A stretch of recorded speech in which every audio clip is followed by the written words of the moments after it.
Alors bonjour Thomas. Bonjour Marine.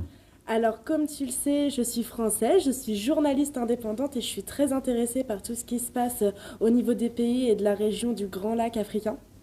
D'accord? Et j'aimerais pouvoir te poser quelques petites questions si ça ne te dérange pas. Donc, merci Marine, je suis très heureux d'avoir été invité par vous ici. Donc je suis tout à fait prêt à répondre à vos questions. D'accord, donc on va commencer par une présentation. Alors comment vous présentez-vous? Ah, bon. Alors je m'appelle Thomas Nahimana, je suis né au sud-ouest du Rwanda, dans un village qui s'appelle Nzahaha. Et c'est là où j'ai fait mon éducation, disons, j'ai fait l'école primaire. Et puis, je n'oublie pas cette région parce que j'ai vu le jour là-bas. Et toute la vie que j'ai eue par après, je la tiens vraiment de là. Je me rappelle, par exemple, quand j'avais 8 ans, il y avait trop de conflits dans le couple de mes parents. Il n'y avait pas de paix à la maison. Donc, il y avait vraiment des bagarres presque tous les jours. Alors, j'ai vu quelqu'un venir chez nous. Il était blanc. Et il a parlé avec mon père pendant 2 heures. Et puis, il a parlé avec ma mère et mon père en même temps. Et quand il est parti, tout a changé chez nous. Et cette personne-là, c'était un prêtre. C'était un prêtre catholique de la Société des missionnaires. Donc, il a fait la médiation. Et ça m'a touché dans la petite tête d'un jeune garçon de 8 ans. J'ai vu qu'une personne comme ça pouvait être très utile pour la paix dans les familles. Alors, décidément, je cherchais à être comme lui. Je me disais, quand j'ai appris que c'était un prêtre, je me suis dit, un prêtre, ça sert à quelque chose. Au moins, ça ramène la paix en famille. Et je voulais être prêtre, mais je me disais aussi dans ma petite tête de jeune garçon de 8 ans que les prêtres, c'était des blancs. Parce que les prêtres qu'on avait, c'était tous des blancs. Je me disais, apparemment, je ne suis pas blanc, donc ce ne sera pas possible. C'est mon père, par après, qui m'a dit que c'était possible. C'est comme ça que j'ai pu rentrer au petit séminaire et puis grand séminaire. Et je suis devenu moi-même prêtre après. D'accord. Donc, une fois prêtre, alors j'ai travaillé surtout dans l'éducation parce que j'ai été toujours professeur dans les paroisses où j'étais comme responsable donc, de paroisse, mais je tenais toujours à enseigner dans les écoles secondaires. Mais mon évêque m'a confié une autre mission et c'était la responsabilité de la commission diocésaine Justice et Paix. Alors là, c'est là où j'ai ouvert les yeux sur le monde et que j'ai vu la misère de mon peuple, comme disait Dieu à Moïse. Parce que je pouvais rentrer dans les prisons, parce que je pouvais parcourir non seulement la région de Kyangougou, mais tout le pays. Alors j'ai vu comment la guerre de 90 à 94 et le génocide avaient fait des ravages dans notre pays, avaient détruit le tissu social et avaient, disons, fait beaucoup de morts, plus d'1 million de morts. Alors là, c'était une société qui demandait la reconstruction. Et on essayait tous de faire de notre mieux. Alors, comme jeune prêtre, j'avais des idées, je pensais que je pouvais servir dans les paroisses où j'étais. Mais tout de suite après, j'ai remarqué qu'on n'était pas libre. Le régime qui était en place, le régime du Front patriotique rwandais qui avait pris le pouvoir par les armes en 1994, avait installé en fait un pouvoir qui ne donnait plus la liberté aux gens. Et c'est ce pouvoir qui devait reconstruire le pays qui l'a plutôt détruit beaucoup plus. Justement, en essayant de faire quelque chose, en essayant de contribuer comme prêtre dans les écoles et dans la commission justice et paix, j'ai dû affronter la dureté de ce régime, ce qui m'a poussé en 2005 à l'exil aussi en France. C'est comme ça que je me suis exilé en France. Et arrivé en France, je me suis dit, en fait, je n'arrivais pas à dormir pendant les premiers 8 mois. Parce que je me disais, je ne fais rien ici. Le peuple est en train encore de souffrir de la dictature de ce régime. Et moi, je ne fais rien. J'ai commencé à dormir le jour où j'ai décidé, et j'étais à Bon Secours, c'était en Normandie, donc c'était à Rouen. Le jour où j'ai décidé de retourner à l'école, d'apprendre la politique, les sciences politiques, ou quelque chose qui en rapport avec la politique, parce que moi j'avais fait un peu de philosophie et de la théologie, c'était quand même 8 ans après le bac, c'était 8 années post-bac pour devenir prêtre. Mais ça ne suffisait pas, je ne comprenais pas comment un pays se gouvernait, et surtout je ne comprenais pas comment un pays pouvait se détruire, comme nous l'avons vu en 1994 chez nous. avec des gens qu'on respectait, le président de la République, son gouvernement, l'Église, les leaders de l'Église, tous étaient là. Mais ça n'a pas empêché le pays de nous tomber dessus. Alors ici, dans mon exil en France, je me disais, qu'est-ce que je pourrais faire? C'est comme ça que je suis rentré en classe, plutôt à l'école, à l'université, pour apprendre la philosophie politique et puis le droit. J'ai vraiment commencé en première année pour faire du droit. Et quand j'ai terminé un master en droit, je me suis dit, maintenant je peux parler. Et c'était en 2012. Et en 2012, j'ai pris une décision très, très importante de mettre ma prêtrise entre parenthèses et de m'engager en politique. Et en 2013, j'ai fondé avec d'autres jeunes un parti politique et on s'est donné comme objectif de retourner au Rwanda pour participer aux élections présidentielles de 2017. Ce que j'ai tenté de faire, en fait, j'ai tenté de retourner là-bas en novembre 2016. Et en janvier 2017, et à chaque fois, on m'a bloqué la route. En 2016, on m'a empêché de prendre, alors que j'étais à Nairobi, c'est la porte à côté de Kigali, on m'a empêché de prendre une correspondance pour Kigali. Et puis, nous avons été obligés de rentrer en France, moi en France, Nadine au Canada, et qui venait du Malawi, il a erré partout pour pouvoir retourner dans son pays d'exil. Après, on a fait beaucoup de diplomatie et le président de la République du Rwanda, le dictateur Paul Kagame, avait dit qu'il ne comprenait pas pourquoi on m'empêchait de rentrer dans mon pays. Mais évidemment, dans son discours, il faisait peur en disant il semblait que la justice pourrait lui demander des comptes. Je savais qu'il n'y avait rien derrière. Et je lui ai dit merci, monsieur le président. Je prends l'avion le plus proche, le vol le plus proche pour pouvoir revenir. Et en janvier, effectivement, le 20 janvier 2017, j'ai tenté de retourner et là, on m'a foutu à la porte de l'avion alors que j'étais à Bruxelles.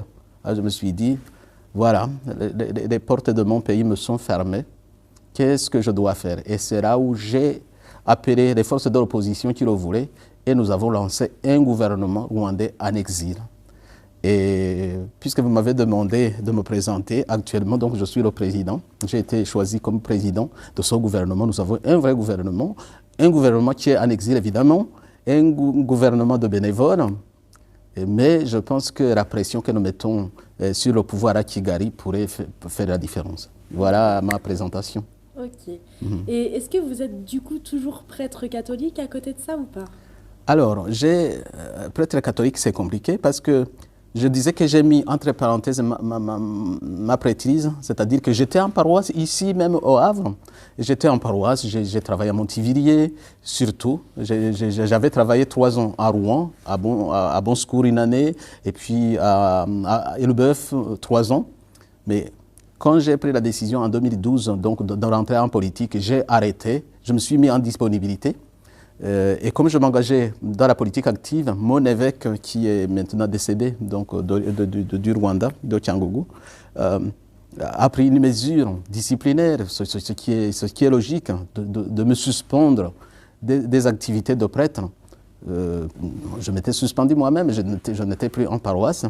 Mais donc, pour répondre à votre question, je suis toujours prêtre, qui n'est pas en exercice, qui n'exerce pas, mais je ne suis pas renvoyé de l'état clérical et je n'ai pas décidé de défroquer comme on dit. Donc je suis prêtre, mais en réalité, ce qui m'intéresse maintenant, c'est le pays. Ce qui m'intéresse, c'est le gouvernement de ce pays-là. Je ne pense pas un jour redemander, non, évidemment, on ne sait jamais, redemander de rentrer dans le ministère encore actif, dans le ministère de prêtre. Ce qui m'intéresse, c'est ce que j'avais eu quand j'avais 8 ans. Sentir cette vocation de consacrer ma vie au service des autres et que je m'étais orienté vers la prêtrise en croyant que c'était ma vraie vocation. Mais par après, maintenant, j'ai compris qu'il fallait m'engager beaucoup plus que dans une paroisse, donc pour le pays. Prêtre, je le suis, je le serai toujours, puisque la prêtrise, c'est un sacrement, donc c'est comme ça qu'on dit. On est prêtre pour l'éternité, mais après, non, je n'exerce plus. D'accord. Ouais. Vous dites que vous présidez un gouvernement rwandais en exil, mais sur quelle légalité se porte-t-il? Alors, bonne question. Bon, il y en a qui nous posent aussi cette question, sur quelle légalité. Donc, je me rappelle tout de suite de l'article de la Déclaration des droits de l'homme et du citoyen qui disait « Le but de toute association politique est la conservation des droits naturels et imprescriptibles de l'homme. Ces droits sont la liberté, la propriété, la sûreté et la résistance à l'oppression. Donc, notre gouvernement est une association et à ce titre, sa légalité tient, disons, au droit des contrats. Les conventions légalement formées tiennent lieu de loi à ceux qui les ont fermées. Nous avons donc notre association, puisque c'est une association, comme tous les autres partis politiques d'ailleurs sont des associations, donc a une charte que nous avons, la charte du 20 mars 2018. Donc c'est déjà une sorte de statut.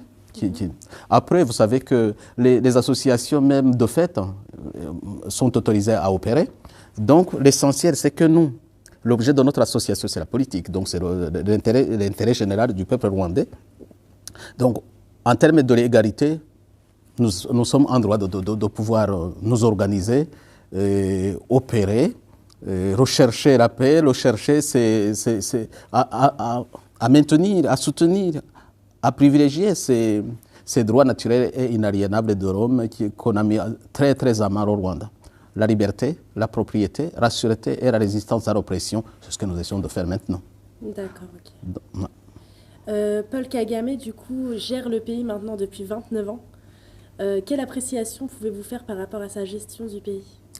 Une question importante. Je voudrais ajouter un petit mot sur la question que vous veniez de me poser, sur la légalité de notre gouvernement, parce qu'il y a la légitimité aussi.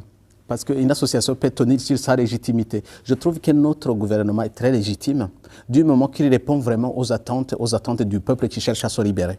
Ils nous soutiennent, nous le savons, et cette légitimité est plus importante que la légalité. Le gouvernement de Kagame est légal, mais il fait beaucoup de mal au peuple. Alors j'en reviens à la question que vous venez de me poser. Donc c'est la question la plus essentielle. Parce que notre appréciation par rapport à la gestion du pays par Paul Kagame et son parti, le Front patriotique rwandais. Alors, c'est toujours compliqué de pouvoir dire la nature de son régime. Parce que beaucoup de gens, très peu, disons, ont cherché à comprendre la vraie nature de son régime. C'est quelque chose qu'on n'a jamais vu sur cette terre, je crois.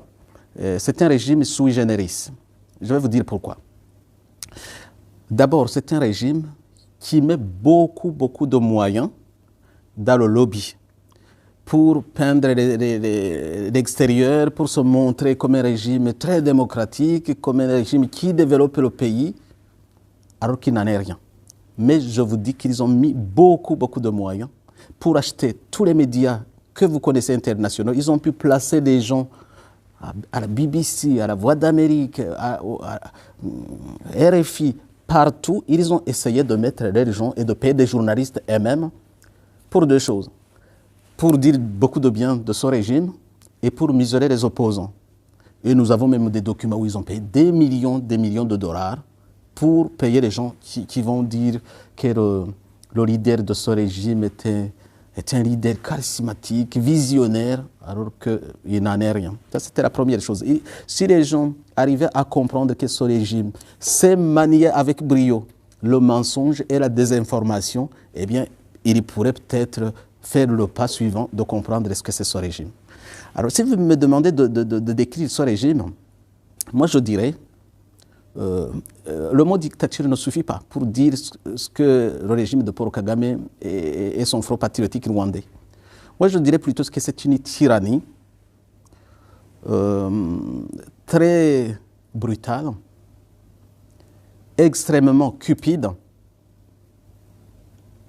très dangereuse pour les vies, pour les libertés publiques et les droits fondamentaux, et sans frontières. Je vais vous dire pourquoi je dis les choses comme cela. Tyrannie, évidemment, c'est un pouvoir sans partage. Voilà. Ils ont fermé l'espace politique. Ils ont, à eux seuls, le droit de faire de la politique dans le pays. Les opposants sont des ennemis à abattre. Là, on est habitué. Ça fait 29 ans qu'on vit avec ça. C'est pour ça que tous les opposants, ils sont à l'extérieur.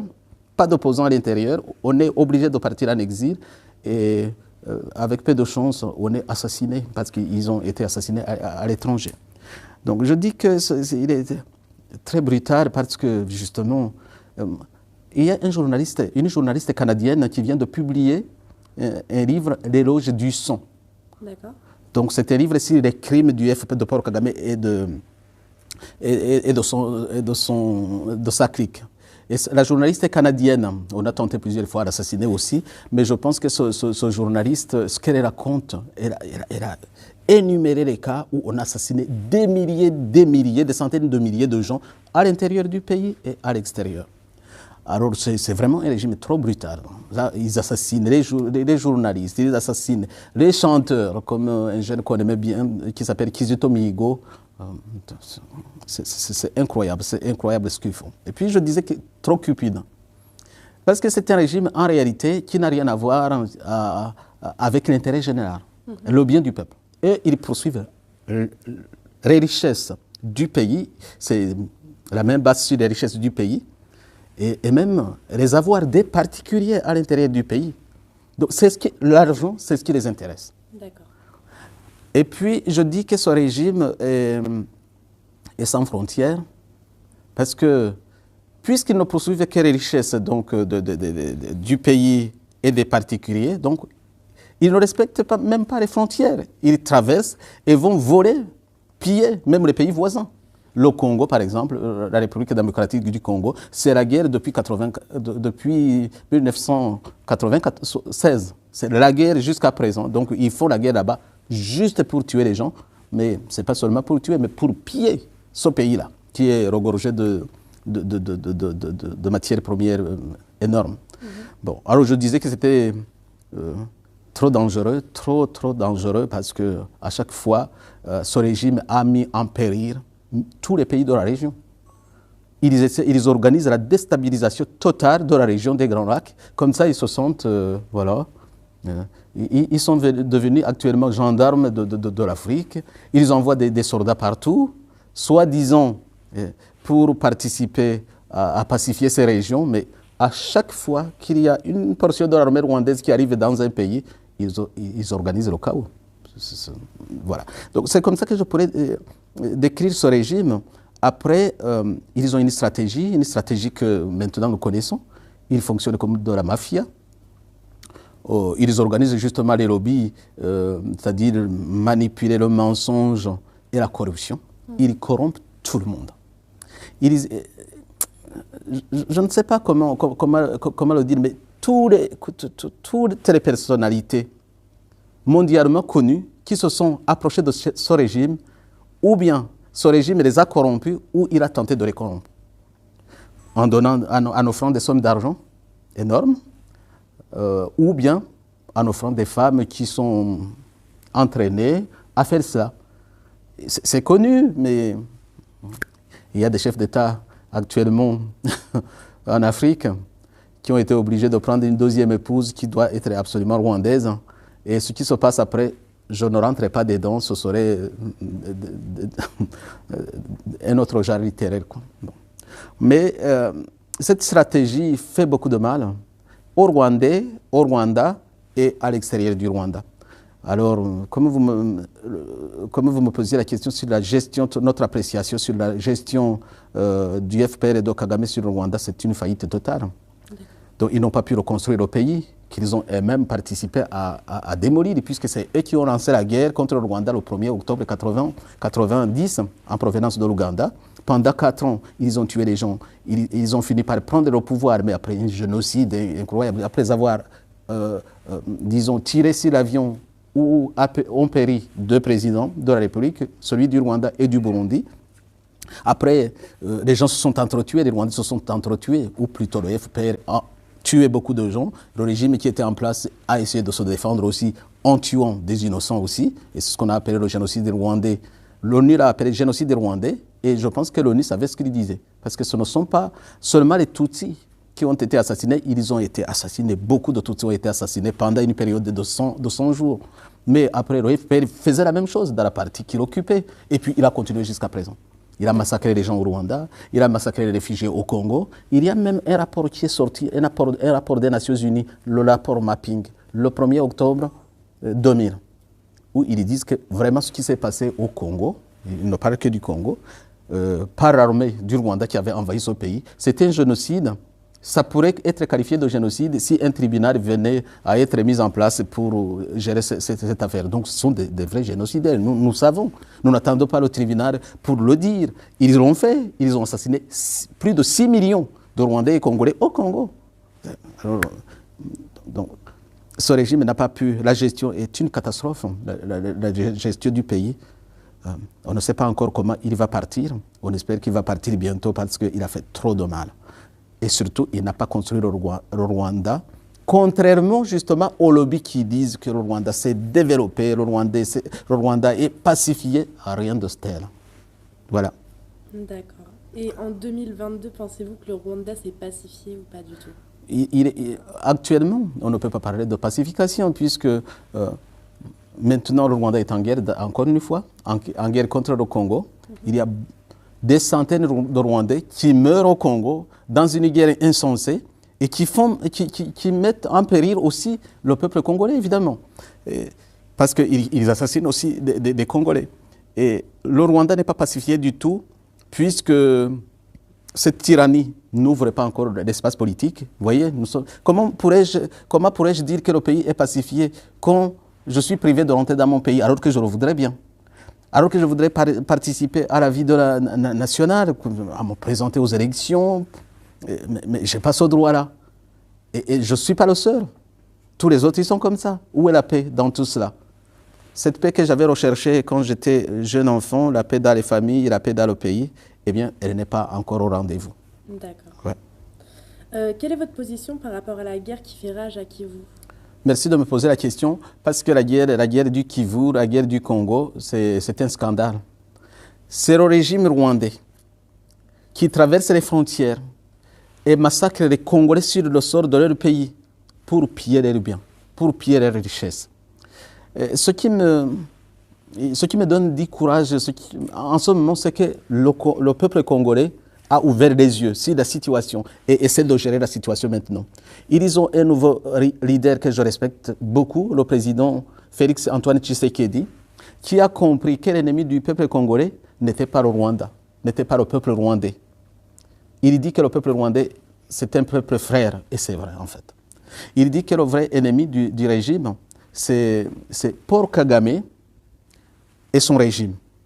Il est même allé jusqu'à dire que, en fait, et là je le rejoins vraiment complètement, il n'y a pas de paix possible au Congo si le régime de Paul Kagame reste en place à Kigali. Donc il faut mettre dehors ce régime pour que toute la région, ce n'est pas que le Congo, pour que le peuple rwandais se libère, pour que le Congo retrouve la paix, mais aussi les pays voisins. Donc c'est une situation inédite. De voir un pays qui crée des mouvements de rébellion tout le temps pour déstabiliser la région et pour déstabiliser le Congo en particulier et pour aller voler et pour aller piller les richesses de son pays. Donc ma position est que c'est une guerre qui n'a pas raison d'être, qui n'a pas raison de continuer. C'est une guerre qui doit s'arrêter assez rapidement pour que le peuple congolais retrouve sa souveraineté. Mais en même temps, je dis que cette guerre est une opportunité pour mettre à la porte le régime de Kigali. En fait, ce régime ne peut pas prendre de décision d'arrêter la guerre. Parce qu'ils ont organisé leurs finances, leur économie sur une économie de guerre. Donc, sur le pillage du Congo, des ressources du Congo. Donc, ils ne peuvent pas arrêter ça. Ils tomberaient en faillite. Donc, ils vont continuer jusqu'à ce qu'on puisse le vaincre militairement sur le terrain militaire. Et c'est pour ça que j'encourage vraiment le président Tshisekedi à donner beaucoup de puissance à son armée pour pouvoir se défendre. Et comme il dit, s'il pouvait nous aider, les opposants, eh bien, à mettre à la porte ce régime de Kagame, ce serait une bonne chose. Et pour toute la région. D'ailleurs, je lui ai écrit un message en disant, eh bien, un nouveau régime pacifique à Kigali, c'est l'autre nom de la paix en République démocratique du Congo et de l'harmonie dans toute la région. Et je crois que j'ai raison, et je crois que le président Tshisekedi a raison aussi. D'accord. Le Rwanda soutient-il vraiment le M23? Alors, le M23, c'est une rébellion qui se dit congolaise, mais en fait, ce n'est pas ça. C'est l'armée rwandaise qui s'appelle le M23, qui attaque le Congo pour le déstabiliser et pour en profiter pour piller. Donc, il le soutient ouvertement. Des rapports d'ONU l'ont prouvé. Les Rwandais, nous sommes... C'est amusant quand même de voir que nous, Rwandais, 90% des Rwandais soutiennent le Congo dans cette situation, soutiennent le président qui dit qu'il pourrait même se défendre militairement contre notre pays. Parce que nous savons que le régime de chez nous n'est pas un régime qui tient la route, donc c'est une tyrannie, comme je disais, donc très, très brutale, très cupide. Ils cherchent que de l'argent, et puis sans frontières, ne respectent pas les frontières des autres. Donc on est avec les Congolais, on les soutient, on les comprend. On est très touché, on est très malheureux par les misères que ce régime les pousse à vivre. Et voilà. Donc, le M23, c'est la création de Kigali. Ils sont en train de massacrer les Congolais. Ils sont en train de commettre un vrai génocide. De l'autre côté, encore un génocide de plus. Et il n'y a pas de doute sur ça. C'est le Rwanda qui est responsable de ça. Il devrait répondre. Donc, ce n'est pas le Rwanda, c'est ce régime de Paul Kagame. Qui est responsable, il devrait pouvoir en répondre devant des tribunaux, quoi. D'accord. Ouais. Et alors que je dois ajouter, alors que je vous parle, donc on est en train de parler de Paul Kagame, moi j'avais affirmé il y a 2 ans que cet homme était mort parce que depuis, j'avais eu des informations qu'il était tombé très très très malade en 2020 et qu'il avait été soigné à Londres et en Israël, et qu'il était en Israël, j'étais tombé sur les informations de sa situation à l'hôpital, que son cerveau était complètement grillé par un cancer ou je ne sais pas quoi, que les médecins ne pouvaient rien faire, et je sais comment il était rentré vraiment à l'article de la mort, et après on n'a pas su comment ça s'est passé, mais cet homme-là, on ne l'a pas vu pendant 2 ans. Okay. Donc, il ne s'est pas montré, toutes les institutions du pays étaient bloquées et nous avons déclaré que cet homme était mort. Par après, ils ont essayé de montrer des vidéos. C'est le bazar le plus complet sur cette situation. Mais moi, comme un opposant, comme quelqu'un qui prétend, qui a de l'ambition à devenir le président de la République de ce pays, évidemment, vous en doutez, je regarde au jour ce poste. Pour voir s'il est vacant. Et moi, je crois que ce poste est vacant, malgré toute la mise en scène qu'ils essaient de faire. Il y a beaucoup de signes qui montrent que ce poste est vacant. On n'a pas de président au Rwanda, mais c'est un régime, justement, c'est une tyrannie qui s'est organisée par peu de personnes, qui cache beaucoup de choses, qui manipule avec brio, comme je disais, le mensonge et la désinformation. Donc, ils sont capables de faire ça. Mais je ne vous entraîne pas dedans. Je persiste et signe que ce poste est vacant. D'accord. Ouais. Ok. Et si votre gouvernement en exil pourrait un jour prendre le pouvoir, ça serait par quelle voie? Bonne question. Oui, bien sûr que notre gouvernement, donc parmi les objectifs de ce gouvernement, donc de la charte du 20 mars 2018, eh bien, le premier objectif était de se préparer pour remplacer le gouvernement de Paul Kagame. Alors, la voie, évidemment, quand on pense à prendre le pouvoir, à arriver au pouvoir, il faut penser, si on n'a pas de voie qui tient la route, donc vous n'y arrivez pas.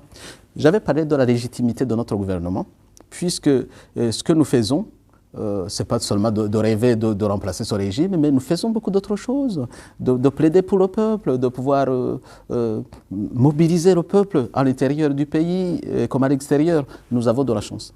J'avais dit qu'ils avaient acheté tous les médias du monde, mais Internet et YouTube nous a sauvé la vie parce que nous étions privés de parole. Mais actuellement, nous pouvons parler, nous pouvons faire des émissions, nous avons tout organisé et le peuple nous suit. Et cela me donne l'espoir de dire que si des élections libres et démocratiques étaient organisées, moi, avec mon gouvernement, là, on gagnerait haut la main. Je peux le dire, je suis confiant. Donc, des élections, oui. Sinon,